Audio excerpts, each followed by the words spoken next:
హైదరాబాద్‌లో మరో కొత్త కేసు నమోదైంది. ఈ డ్రగ్స్‌కి సంబంధించి. అయితే ఈ డ్రగ్స్ కేసులోని మన రకుల్ ప్రీత్ సింగ్ సోదరుడు ఉన్నాడు అననే వార్తలైతే బయటికి బాగా వినిపిస్తున్నాయి. అండ్ దానికి సంబంధించి తనని చూపిస్తూ కూడా మనకి ఎలా ఉంది అనే సిట్యుయేషన్ కూడా ఒక వీడియో రూపంలో అయితే విడుదల చేశారు.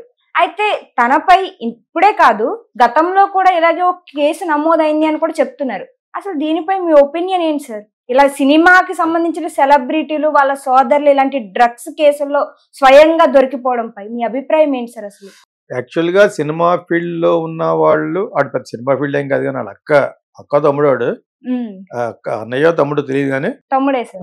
సో వాడు ఉన్నాడు కాబట్టి మనం ఏ మాత్రం సినిమా లింక్ ఉన్నా చెవులు ఎలా లభిస్తాయి కాబట్టి ఆ రకుల్ ప్రీతి పేరు చెప్తాం కదా, వాడు కొట్టాను రకుల్ ప్రీతి వాళ్ళకి సంబంధించిన ఎవడు కొట్టా కూడా అమ్మాయి పేరు చెప్తాం. ఇది చాలా కాలం నుంచి వస్తుంది. సినిమా ఫీల్డ్ కి సంబంధం లేని వాళ్ళు కొన్ని వందల మంది దొరుకుంటారు. నిన్న మొన్న ఇంకా వెతికితే 1000 మంది దొరుకుతారు. ప్రతి పబ్లో ఉంటారు. క్లాస్ పబ్లో ఉన్న ప్రతి పబ్లో ఉంటారు. ఎక్కడ కానీ ఏ సిటీస్లో అయినా చిన్న చిన్ని స్తోమత లేని వాళ్ళు వెళ్ళే పబ్స్ ఉంటాయి, కొన్ని చిన్న చిన్న లోకల్గా, అందులో కూడా ఉంటారు. అవి లేకుండా ఉంటారు. ఎక్కువ ఖరీదే అయినా కూడా దానికోసం పెట్టుకుంటారు డబ్బులు. 1000 రూపాయలు పోతే పోయిందని ఆ నైట్కి దాన్ని పెట్టుకుంటారు. మందు కింద సరిపోదు, దాని ప్రైస్ వేరు దీని ప్రైస్ వేరు. వీటిలన్నిటికంటే చీప్ ఏంటి? గాంజా. అవి పొట్టలో పెట్టుకుంటారు, 100-200 కొనుక్కుని శుభ్రంగా పెట్టుకుని దాంతో సాటిస్ఫై అయిపోయేవాళ్ళు ఎక్కువ మంది ఉంటారు. ఎందుకంటే ఈ కొనుక్కునే డ్రగ్స్ ఉంటాయి, ప్రోడమ్స్ అని చాలా ఉన్నాయి, మ్యారియోనా ఇవన్నీ ఉన్నాయి కదా, ఇవన్నీ it is very expensive. Okay, దాన్ని అవి కొనుక్కుని తాగేవాళ్ళు ఎవరు కొంచెం అబవ్ మిడిల్ క్లాస్లో ఉన్నవాళ్ళు కాడి నుంచి రిచ్ అమ్మాయిలు అబ్బాయిలు అవి లేకుండా ఎందుకు వెళ్తుంది పాపం? ఎవరో ఒక అమ్మాయి పట్టుకొస్తుంది, దాని ఆ అమ్మాయి ఒకరితో పట్టుకెళ్ళిందని చెప్పి ఆ అమ్మాయి ఆ డ్రగ్స్ వ్యాపారం చేస్తున్నట్టు కాదు, తను ఎంజాయ్ చేయడానికి, తన ఫ్రెండ్స్ ఎంజాయ్ చేయడానికి పట్టుకెళ్తుంది. కానీ బయట ఎంత పెద్ద బిజినెస్ చేస్తున్నారు. ఇప్పుడు రవితేజ బ్రదర్ ఒకటి ఈ పక్క ఫ్లాట్లో ఉండేవాడు, అతను మరి ఇలాగే బిజినెస్ చేశాడని చెప్పేసి వాళ్ళు అతన్ని డిజోన్ చేశారు. రవితేజ వాళ్ళే మా బ్రదర్ కాదన్నట్టుగాను మొత్తానికి వాళ్ళు భయపడిపోయారు. వాళ్ళు కూడా బొక్కలోకి వెళ్ళిపోతారు భయం వేసి. చచ్చిపోయేది యాక్సిడెంట్లు. రవితేజ అన్నయ్య తమ్ముడు అతను. సో సినిమా ఫీల్డ్లో వాడు డైరెక్ట్గా దొరికిపోయాడు లోకు అయితే ఆయన బయటపెట్టాలని చూస్తారు పోలీసులు.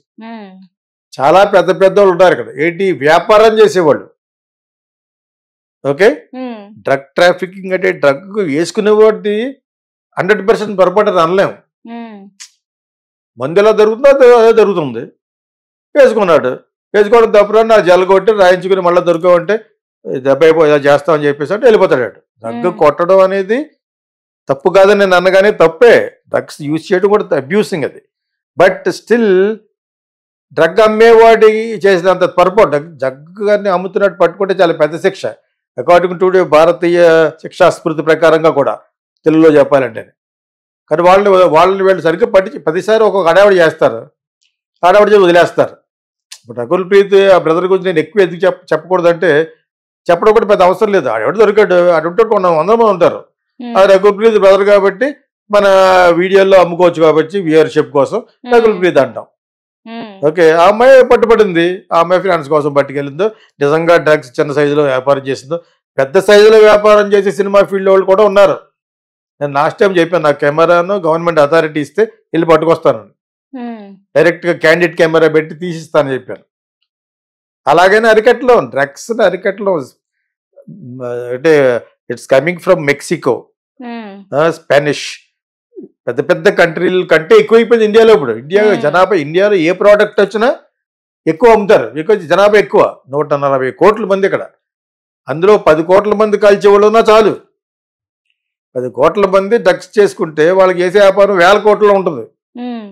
అంచేత ఇండియాలో ఏ వ్యాపారం చేసినా చాలా ల్యూక్రేటివ్గా ఎందుకు ఉంటుందంటే the population is more, the area is more, అర్థమైతే మార్కెట్ ఈజ్ మోర్.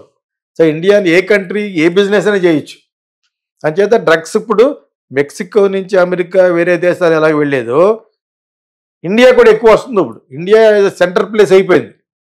ఎక్కడెక్కడైతే పోర్ట్ ఉందో, ఎక్కడెక్కడైతే ఈ అవైలబిలిటీ ఆఫ్ ఇది ఉందో, ఈ ట్రాన్సిట్ అవైలబిలిటీ అన్ని చోట్ల ఉంది. ఇది అవాయిడ్ చేయలేరు, ఇది అవాయిడ్ చేయలేని పెద్ద బిజినెస్. ఎందుకంటే ఎవడో ఒకటి అభ్యుదయ భావాలు తగిన నాలాంటి ఎవడో వచ్చి నేను ఎలా అడిగెడతాను, నువ్వు నా కెమెరా ఉండి ఎవరెవరు వ్యాపారం చేస్తానో ఎంత చెప్పగలను, నలుగురిని చెప్పగలను అంతేనే. నా నోరు మూసేయడానికి 10 రోజులకు ఒక పాటదు. అర్థమైందా? ఇది జరుగుతుంది. డ్రగ్స్ పెద్ద పెద్ద హ్యాండ్లు, పెద్ద పెద్ద డబ్బులు ఎందుకుంటాయంటే పెద్ద పెద్ద మనీ సర్క్యులేటింగ్ హియర్. ఇప్పుడు ఏదో ఒకడు డబ్బులు ప్రీతి తప్పుడు దొరికితే అది దాన్ని గొప్ప చెప్పుకుంటున్నాం. ఎందుకు చెప్పుకుంటాం? ఆడొకడో డబ్బులు ప్రీతి పేరు ఉంది కాబట్టి 10 మంది చెప్పుకుంటారు కాబట్టి పోలీసులు కూడా ఇటు ఉంటారు పట్టుకుంటాం అని చెప్పడానికి తప్పితే డబ్బులు ప్రీతి బ్రదర్లు లాంటి వాళ్ళు కొన్ని వేల మంది ఉంటారు ఈ 20 లక్షల హైదరాబాద్ సికింద్రాబాద్ దాంట్లో. అర్థమైనప్పుడు మీకు అంతమంది ఇళ్లలో కొట్టేవాళ్ళు ఉంటారు. వాళ్ళు ఎందుకు కొట్టుకోవట్లేదు? డ్రగ్స్ తాకడం తప్పే.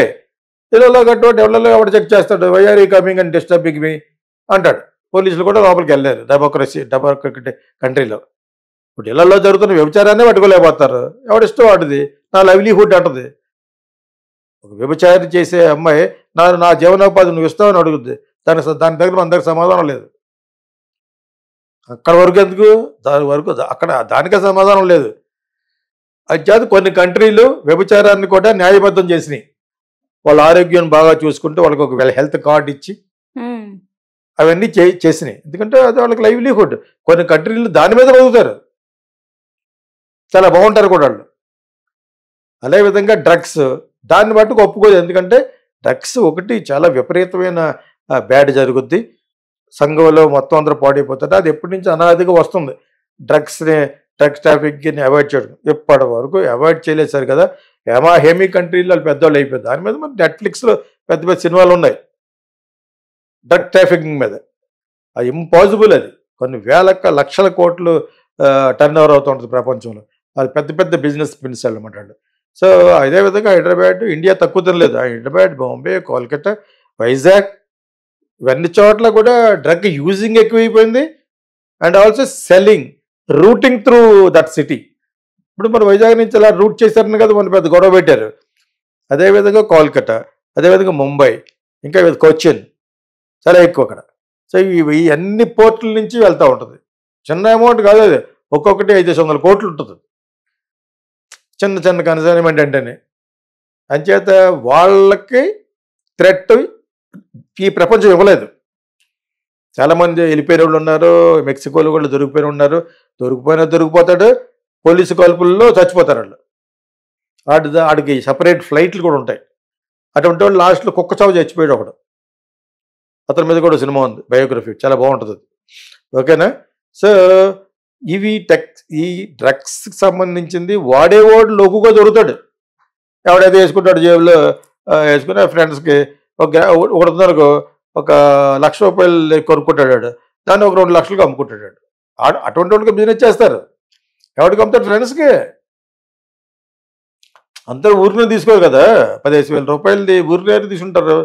10 మంది ఫ్రెండ్స్ ఉంటారు, 10 మందికి అంటగడతాడు 5,000 10,000కి. అక్కడ లక్ష వస్తుంది. ఈ స్మాల్ టైమర్స్ అనమాట. బిజినెస్గా కాదు, వాళ్ళతో పాటు ఆడు కాలుస్తాడు, ఆడు వేసుకుంటాడు, స్నిఫ్ చేస్తాడు అనమాట. ఓకే, నేను దీని మీద సినిమాలు కూడా తీశాను 30 years బ్యాక్. కీచురాళ్ళు, ప్రియతమలో కూడా ఒక క్యారెక్టర్ వేసుకుంటూ ఉంటుంది, శరత్ బాబు క్యారెక్టర్, సైకో అనమాట. సో అప్పటికి టూ ఎర్లీ అది. What ever I'm telling. ఎవడో ఒకడు ఇలాగా సినిమా వాడిని కాబట్టి సినిమా ఎగ్జాంపుల్ నా సినిమా అని చెప్పాలి, మెక్సికన్ సినిమాలు అని చెప్పాలి, హాలీవుడ్ సినిమా చెప్పాలి. నేను ఆల్రెడీ అడ్వాన్స్గా తీశాను కాబట్టి ఆ సినిమాని గుర్తు చేయడం తప్పేం లేదు కదా. దానికి మీరు ఫ్లాష్ బ్యాక్ చెప్పారండి చాలాసార్లు. ఆయన్ని చూస్తాను అనమాట. మరి నీకు అర్థమవుతుంది, మరి కొత్తగా చూసినోడికి అర్థం అవ్వాలి కదా. పలా సినిమాలో ఇవి చూపించారని.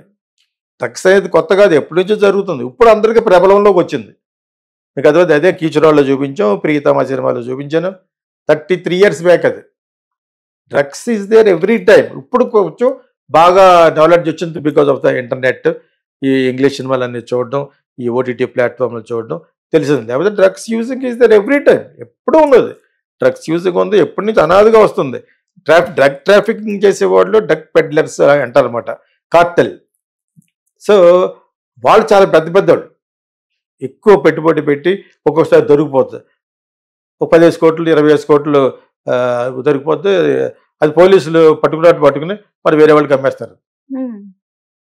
ఇటువంటి చాలా జరుగుతున్నాయి. చాలా చేత ఎవడో ఒకడు దొరికాడు రకుల్ ప్రీత్, వాడికి బాగా అలవాటు ఉండి ఉంటుంది, వాడికి ఒక సివియర్ వార్నింగ్ ఇవ్వచ్చు. అతను బిజినెస్ చేస్తే తప్పితే you must be given an warning. Rakul Preet first నుంచి కూడా ఇందులో ఉంది, రకుల్ ప్రీత్ ఫ్రెండ్స్ అవును సార్. కూడా